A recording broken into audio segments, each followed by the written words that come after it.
Adolf Hitler का नाम आज की इंसानी तारीख में जालिम तरीन और बदतरीन डिक्टेटर के तौर पर लिया जाता है, जिसके जंगी जुनून ने दूसरी जंग अजीम में दुनिया में ऐसी तबाही मचाई जिसकी कोई मिसाल नहीं मिलती। लेकिन इस जंगी पागलपन में दुनिया को शिकस्त देने के चक्कर में जर्मनी ने कुछ साइंसी इजादात भी की। इन इजादात ने इंसानों को बहुत ज्यादा फायदा भी दिया। आज हम आपको तारीख के पन्नों से कुछ ऐसी ही इजादात के बारे में बताने जा रहे हैं। अगर आपने चैनल को सब्सक्राइब नहीं किया तो जल्दी से सब्सक्राइब कर दें। पहले नंबर पर हम आपको बताने जा रहे हैं वोक्सवैगन बीटल के बारे में, जो अब तक दुनिया में सबसे ज्यादा सेल होने वाली कार समझी जाती है। लेकिन इसकी इजाद कैसे हुई ये बहुत कम लोग जानते हैं। जर्मनी पर हुकूमत करते हुए एडोल्फ हिटलर ने सोचा कि एक ऐसी कार बनाई जाए जिसको जर्मनी के सभी खानदान अफोर्ड कर सकते हों। 1935 में उसने एक कार डिजाइनर पोर्शे से मुलाकात की ताकि वो ऐसी कार को बना सके। इसे शुरू में पीपल्स कार का नाम भी दिया गया। बाद में यही कार अमेरिकन हिप्पी कल्चर के आगाज में पीस और लव की सिंबल भी बन गई। नाजी गवर्नमेंट की तरफ से कायम की गई वोक्सवैगन कंपनी इस वक्त दुनिया की सबसे बड़ी कार कंपनी है, जिसमें बहुत से ब्रांड्स की कार जैसे लैम्बोर्गिनी,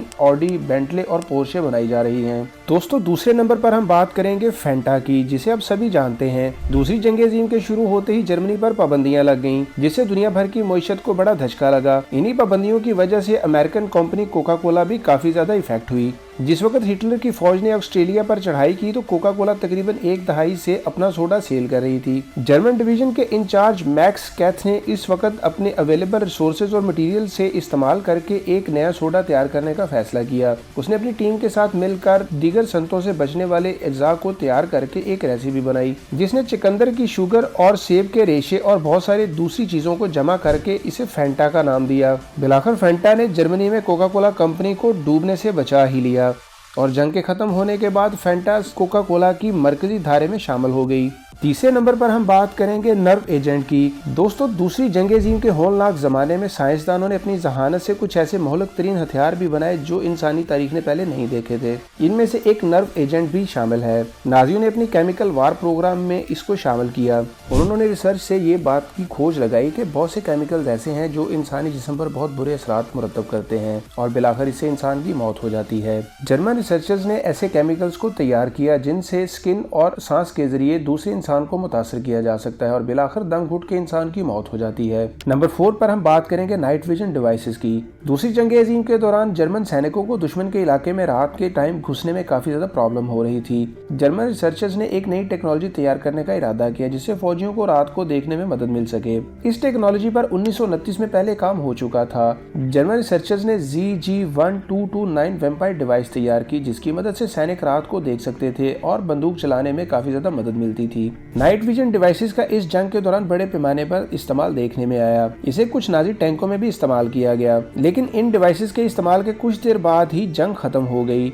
लेकिन इस टेक्नोलॉजी का बाद में भी काफी ज्यादा फायदा होता रहा और आज भी ये डिवाइसेस काफी कामयाबी से इस्तेमाल हो रही हैं। नंबर 5 पे हम बात करेंगे जर्मन रॉकेट लॉन्चर की। ये भी एक नाजी हथियार था जिसे जर्मनी ने दूसरी जंग अजीम के दौरान इस्तेमाल किया था। ये जंग के दौरान इस्तेमाल होने वाले रॉकेट प्रोपेल्ड ग्रेनेडर के तौर पर इस्तेमाल किया गया, जिसकी तकरीबन 5 फुट लंबाई थी और 20 पाउंड वजनी एक हल्की नाली पर मुश्तमिल था। देखने में ये अमेरिकन बजूका की तरह काम करता था, लेकिन जर्मनी का दावा ये था कि ये इसकी कॉपी बिल्कुल भी नहीं है। इस लॉन्चर के जरिए 500 फुट तक एक दस्ती बम को फेंका जा सकता था। ये इस दौरान इस्तेमाल होने वाले हथियारों में अपनी नोयत का जदीद हथियार था जिसने जंग के मंजरनामे को तब्दील कर दिया।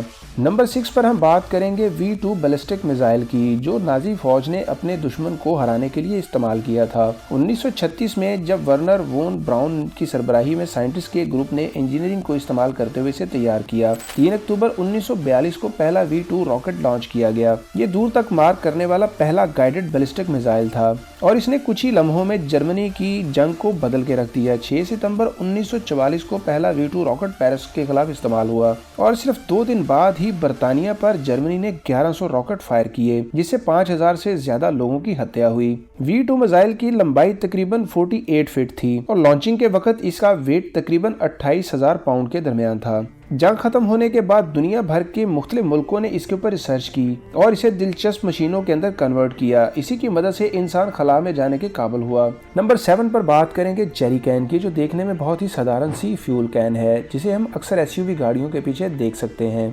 फ्यूल को कैरी करने वाला ये कंटेनर जर्मन के शहर श्वेलम में मोलर नामी कंपनी ने तैयार किया, जिसका मकसद जर्मन फौज को फ्यूल कैरी करने में मदद देना था, जिसकी मदद से नाजी फौज अपनी मशीनों, टैंकों और गाड़ियों के लिए फ्यूल कैरी करती थी।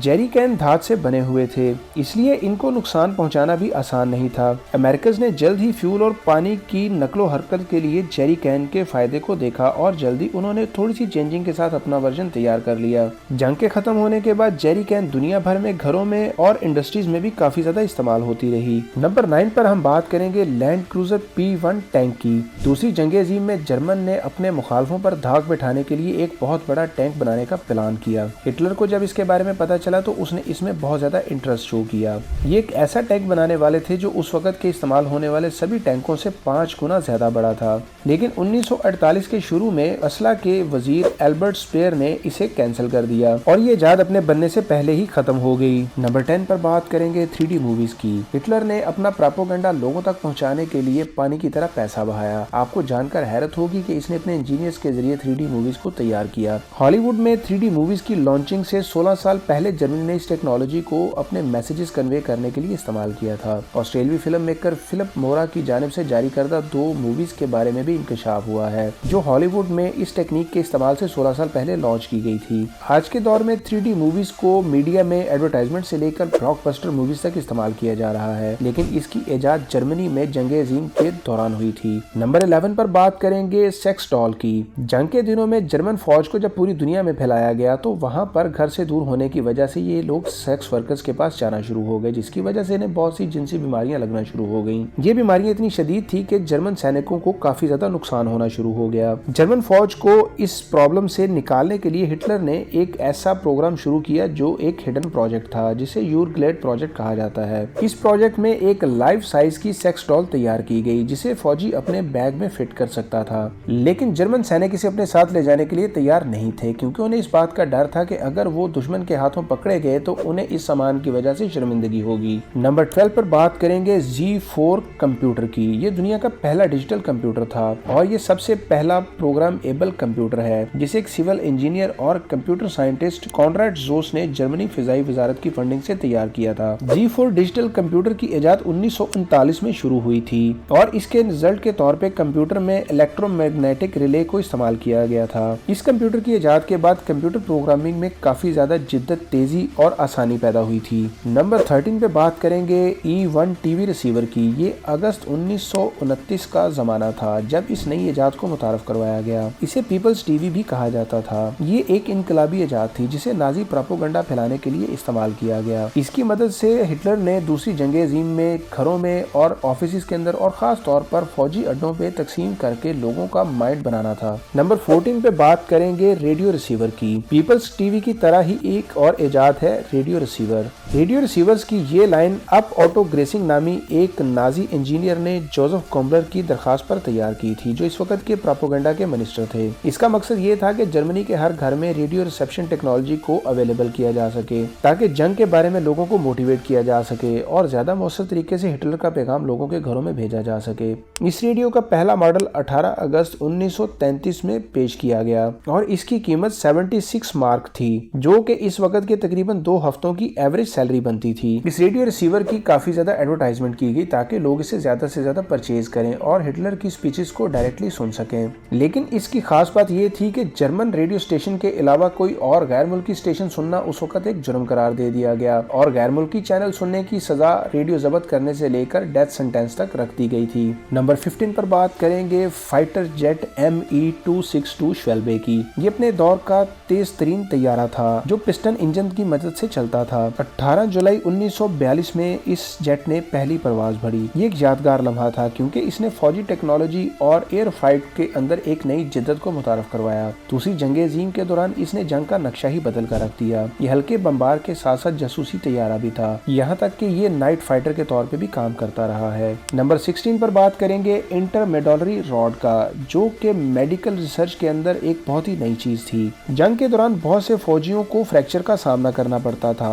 और इनकी चोटों की देखभाल के लिए काफी ज्यादा मुशक्कत करनी पड़ती थी और कोई भी फौजी जब जख्मी हो जाता था तो उसको फ्रैक्चर की सूरत में प्लास्टर का इस्तेमाल करना पड़ता था, जिसकी वजह से उसे तवील अरसे तक बेड रेस्ट करना पड़ता था। जर्मन साइंटिस्ट को टूटी हुई हड्डियों को तेजी से ठीक करने کرنے کے کام پر لگا دیا گیا۔ اسی ریسرچ میں ایک نیا طریقہ متعارف کروایا گیا جس سے جلد ہی فوجی ٹھیک ہو کر جنگ میں واپس جا سکتا تھا۔ یہ ٹائٹینیم یا اسٹیل کی ایک چھڑی تھی جس کو ہڈی کے ساتھ فکس کر دیا جاتا تھا اور اس کے بعد جلد ہی ٹوٹی ہوئی ہڈی اپنی جگہ پر واپس فکس ہو جاتی تھی۔ نمبر 17 پر بات کریں گے انگما مشین کی۔ یہ ایک ناقابل یقین ایجاد تھی جسے جرمنی نے اپنے سیکرٹ میسیجز کنوے کرنے کے لیے تیار کیا تھا۔ انجینئرنگ کی دنیا میں ایک شاندار چیز تھی جسے آرتھر شیئر بیس نامی ایک جرمن انجینئر نے تیار کیا تھا۔ اسے جرمن سینکوں اور گورنمنٹ کے آفیسرز کے درمیان کانٹیکٹ کے لیے محفوظ سورس کے طور پر استعمال کیا جاتا رہا۔ نمبر 18 پر بات کریں گے فیٹامین نامی ڈرگز کی۔ ہٹلر نے دنیا کے کچھ طاقتور ترین قوموں کے خلاف ایک خوفناک جنگ چھیڑ دی تھی جس کے نتیجے میں اپنی سینا کو بوسٹ اپ کرنے کے لیے اسے بہت سے ایسے کام کرنے پڑے جو دنیا کو ایکسیپٹڈ نہیں تھے۔ ان میں سے ایک کام اپنے سینکوں کو ڈرگز کی سپلائی بھی تھی تاکہ نشے کے استعمال سے ان لوگوں میں تھکاوٹ نہ ہو۔ فیٹامین نامی ڈرگز کو عام طور پر ان فوجیوں کو سپلائی کیا جانے لگا۔ دنیا میں کہیں بھی یہ میڈیسن ڈاکٹر پرسکرپشن کے بغیر لینا جرم تھا، لیکن ہٹلر نے اسے جرمنی میں عام کر دیا تاکہ لوگ سٹریس سے دور رہیں۔ اسی نشے کی وجہ سے سینک سوئے آرام کیے بغیر اور سوال کیے بغیر اس بیہودہ جنگ میں لڑتے رہے۔ ان ڈرگز کے استعمال کی وجہ سے جرمن لوگوں میں بھوک، درد اور نیند کی ضرورت کے احساس کو کم کر دیا۔ سب سے آخر میں بات کریں گے XX-1 یو بوٹ کی۔ جنگ کا رخ جب جرمنی کے خلاف ہو گیا تو جرمن سائنٹسٹ نے سر جوڑ لیے اور کچھ ایسا ہتھیار بنانے کی تیاری کرنے لگے جس سے جنگ کا نقشہ بدلا جا سکے۔ آخرکار ان کے پاس جو کچھ بچا تھا اسے جوڑنے کے بعد ایک الیکٹرو بوٹ تیار کی گئی جو دنیا کی پہلی آبدوز تھی جو زمین کے اندر کافی دیر تک رہ سکتی تھی۔ اس وقت دنیا بھر کی فوجوں کے پاس جو آبدوزیں تھیں وہ سطح زمین پر رہتی تھیں اور صرف اٹیک کے وقت ہی پانی کے اندر ڈبکی لگاتی تھیں۔ XX-1 یو پہلی بوٹ تھی جو الیکٹرو بوٹ تھی اور یہ کافی عرصہ تک پانی کے نیچے تیر سکتی تھی۔ اس کی رفتار 30 میل فی گھنٹہ تھی۔ جنگ کے ختم ہونے کے بعد اس بوٹ کے اوپر کافی زیادہ دنیا بھر میں ریسرچ کی گئی اور اس کے بعد آج کی جدید آبدوزوں کو تیار کیا گیا۔ دوستو آپ کو ہماری یہ ویڈیو کیسی لگی اپنے کمنٹ سیکشن کے اندر ضرور بتائیے گا۔